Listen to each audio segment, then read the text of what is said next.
I want to talk about some time considerations because I think I want to be sure that you have some realistic understanding of this and don't expect that things are going to happen overnight on these applications. When you submit an application, a completed application, again, that's an administrative process, and pre-accreditation status would be given to you in we haven't done it yet, so I don't really know how long it's going to take, but it's going to be a couple of days, and maybe hours.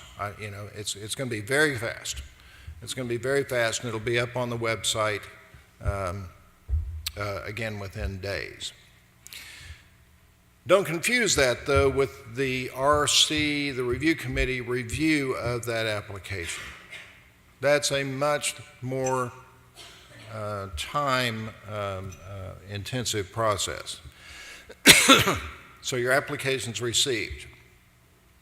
Upon receipt of that application, the executive director for that specialty would call our Department of Field Activities and say, we need to schedule a site visit for a program in family medicine at this site.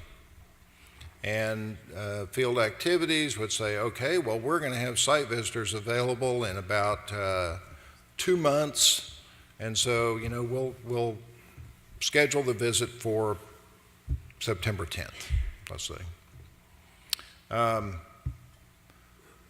The site visit occurs. The site visitor has a finite period of a couple of weeks to write the report.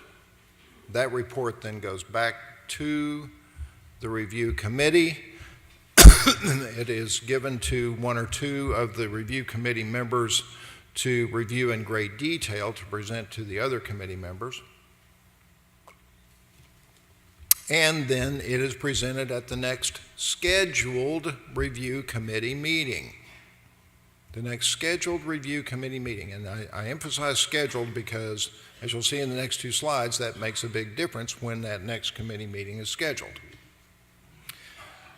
So, I'm going to use an example of family medicine.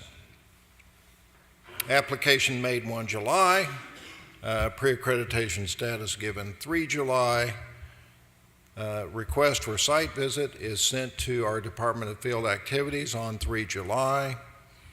The site visit is scheduled and actually occurs as scheduled on September 10th. Site visitor writes a report, gets it back to the ED, who gives it to one or 2 of the review committee members, and so the program is then scheduled to be presented at the next Family Medicine Review Committee meeting. Well, it happens that the next Family Medicine Review Committee meeting is scheduled for October. And this is real data. These are real numbers. You can look on our website. That's when family medicine is going to meet. They're going to meet in October. So potentially, that family medicine program could be reviewed by the committee 3 months after it has submitted its application, and then would be notified of the decision of the committee within 4 months of submission of its application, because that committee happens to be meeting 3 months after the submission of the application. Now let's look at urology. All the same scenario, except that the next scheduled meeting of that committee would be March of 2015. Well, because of the scheduling of those committee meetings, the difference is that the family medicine program might hear about their application in 4 months. That urology program could not hear about it any earlier than 9 months. So just understand that there are time lags built into the process that are absolutely unavoidable, and that's just reality. And depending on when those committee meetings have been scheduled, some people are going to find out about their applications a lot earlier than others. Just reality.